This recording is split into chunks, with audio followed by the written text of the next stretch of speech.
اب دیکھو تاریخ کو اٹھا کر کہ آج ہم کتنے کنجسٹڈ مائنڈ ہو چکے ہیں، اور صحابہ اکرام رضوان اللہ تعالی علیہم اجمعین کے قلوب میں کتنی وسعت تھی، کتنے وسیع القلب تھے صحابہ اکرام رضوان اللہ تعالی علیہم اجمعین، اور آج ہم کہاں پر ہیں کہ صحابہ اکرام رضوان اللہ تعالی علیہم اجمعین کے دلوں میں صرف مسلمانوں کے لیے نہیں بلکہ دنیا کی ہر ذات، ہر سماج، ہر مسلک کے ماننے والے کے لیے محبت تھی، یہاں تک کہ انہوں نے یہود و نصارہ کے ساتھ میں بھی اکرام کا معاملہ کیا، مشرکین کے ساتھ میں بھی معاملہ کیا، اور آج ہمارا معاملہ یہ ہو چکا ہے کہ ہم اپنے مسلمان بھائی کے ساتھ میں بھی ویسا معاملہ نہیں کر سکتے۔ اور ان کو یہ تعلیم ملی تھی اللہ کے پیارے نبی صلی اللہ علیہ وسلم کی درس گاہ میں اور آپ صلی اللہ علیہ وسلم کی صحبت میں۔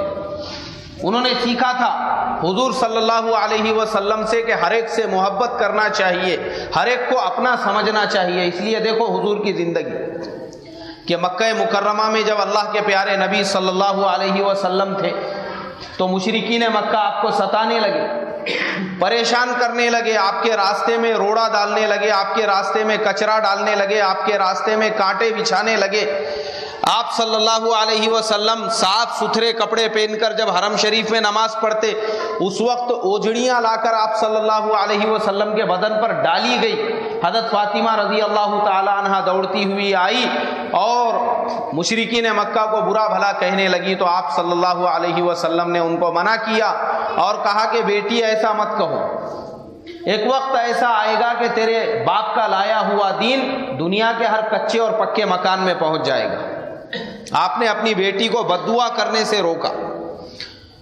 دنیا کے دوسرے نبیوں کی تاریخ آپ اٹھا کر دیکھو قرآن پاک کے اندر کہ ہر نبی نے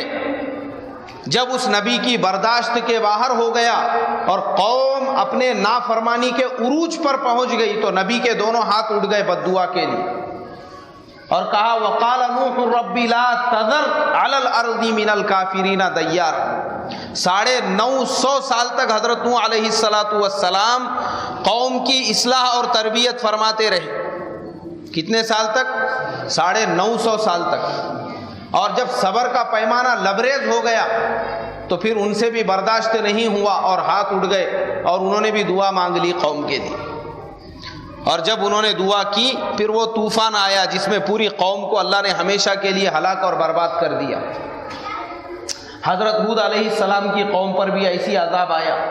حضرت صالح علیہ السلام کی قوم پر بھی آیا، فرعون کو اللہ تبارک و تعالیٰ نے برباد کر دیا، نمرود کو اللہ تبارک و تعالیٰ نے برباد کر دیا، مگر میرے اور تمہارے آقا جناب حضرت محمد الرسول اللہ صلی اللہ علیہ وسلم کے ہاتھ کبھی بددعا کے لیے نہیں اٹھے، بلکہ آپ نے اپنی بیٹی حضرت فاطمہ کو بھی منع کیا، کہا کہ بیٹی صبر کر، تیرے باپ کا لایا ہوا دین دنیا کے ہر کچے اور پکے مکان میں پہنچ جائے گا۔ ارے بددعا تو بہت دور کی بات ہے، اللہ کے نبی چاہتے اور خالی دعا کرتے اللہ تبارک و تعالی ابو جہل، ابو سفیان اور مکے کے جتنے بھی بڑے بڑے مشرکین مکہ تھے جو آپ کو تکلیف دیتے تھے، امیہ بن خلف، ولید، مغیرہ، شعبہ، عتبہ، ربیعہ، ان سب کو تباہ اور برباد کر سکتے تھے، زمین ان کو نگل سکتی تھی۔ اس کے باوجود اللہ کے نبی ان کی ہدایت کے لیے دعا کر رہے ہیں۔ جس دن حضرت عمر فاروق رضی اللہ تعالیٰ عنہ مسلمان ہوئے، کسی نے حضرت عمر کو خوشخبری دی، غالباً حضرت سعد ابن ابی وقاص رضی اللہ تعالیٰ عنہ جو حضرت عمر فاروق رضی اللہ تعالیٰ عنہ اپنی بہن کے گھر پر جا رہے تھے، جنہوں نے ان کو روکا تھا، اللہ کے نبی کو قتل کرنے کے لیے جا رہے تھے اور انہوں نے روکا تھا، کہا کہ تمہاری بہن اور بہنوں ہی مسلمان ہو گئے، تو بہن کے گھر پر گئے۔ واقعہ ہم سب کو معلوم ہے کہ بہن کو مارا، لیکن اس کے بعد اندر جو ہے حضرت خباب رضی اللہ تعالیٰ عنہ چھپے ہوئے تھے، وہ باہر نکلے جب حضرت عمر کا دل نرم ہو گیا اور کہا کہ عمر تمہارے لیے خوشخبری ہو۔ اللہ کے نبی صلی اللہ علیہ وسلم نے دعا کی تھی کہ اے اللہ ابو جہل اور عمر فاروق دونوں میں سے کسی ایک کو اسلام کی توفیق دے دے۔ اللہ نے تمہارے حق میں اس دعا کو قبول کر لیا۔ تکلیفیں پہنچانے والوں کے لیے ہمارے اور تمہارے آقا صلی اللہ علیہ وسلم دعائیں مانگ رہے ہیں، دعا کر رہے ہیں ان کے لیے بھی۔ دیکھو ابو جہل کے لیے دعا ہو رہی ہے کہ اللہ اس کو ہدایت دے دے، حضرت عمر کے لیے دعا ہو رہی ہے لیکن اللہ نے حضرت عمر کے حق میں اس دعا کو قبول کر لیا۔ یہاں تک واقعات ملتے ہیں کتابوں کے اندر کہ اللہ کے نبی صلی اللہ علیہ وسلم کا دل کتنا نرم تھا، اور آپ ہر ایک کو یعنی مشرکین کے ساتھ بھی دیکھو کتنا پیار اور محبت کا معاملہ کیا کہ ایک مرتبہ سخت اندھیرا چھایا ہوا تھا اور مکے میں بارش ہو رہی تھی اور ابو جہل اپنے محل میں آرام کر رہا تھا۔ اس نے اس وقت یہ نیت کیا کہ اس وقت میں میرے گھر کا جو کوئی بھی دروازہ کھٹکھٹائے گا اور جو چیز بھی مجھ سے مانگے گا میں اس کو عطا کر دوں گا، کیونکہ حالت ایسی تھی۔ اور اچانک اس کے دروازے کا کسی نے کنڈی کھٹکھٹائی تو اس نے اپنے دل میں نیت کر لی کہ جو کوئی بھی ہوگا اتنے پریشانی کے وقت میں، اتنے اندھیرے کے وقت میں، اتنے بارش آندھی طوفان کے وقت میں میرے دروازے پہ جو جس ضرورت کو لے کر آیا ہوگا میں اس کی اس ضرورت کو پورا کروں گا۔ اب اس نے یہ نیت سے جب دروازہ کھولا تو دیکھا کہ سامنے کوئی مانگنے والا نہیں تھا، کوئی ضرورت مند نہیں تھا، سامنے تو حضرت محمد رسول اللہ صلی اللہ علیہ وسلم کھڑے ہوئے تھے۔ آپ صلی اللہ علیہ وسلم کو دیکھتے ہی ابو جہل نے پوچھا کہ آپ کیا چاہتے ہیں، کیا درخواست لے کر میرے پاس آئے ہوئے ہیں؟ اللہ کے نبی صلی اللہ علیہ وسلم نے کہا اس سے کہ ہشام،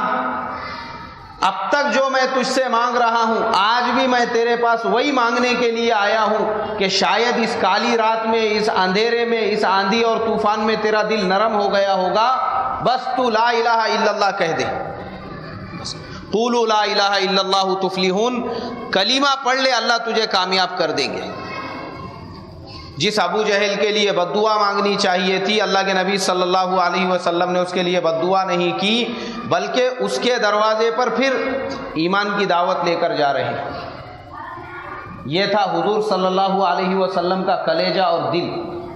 اور ہمارے زمانے میں ہم جماعتوں اور مسلکوں کے نام پہ اتنے کٹر بن چکے ہیں کہ کوئی اگر دوسری جماعت یا دوسرے مسلک کا ہم کو نظر آ جائے تو فوراً اس کے لیے بد دعائیں مانگنی شروع ہو جاتی ہیں۔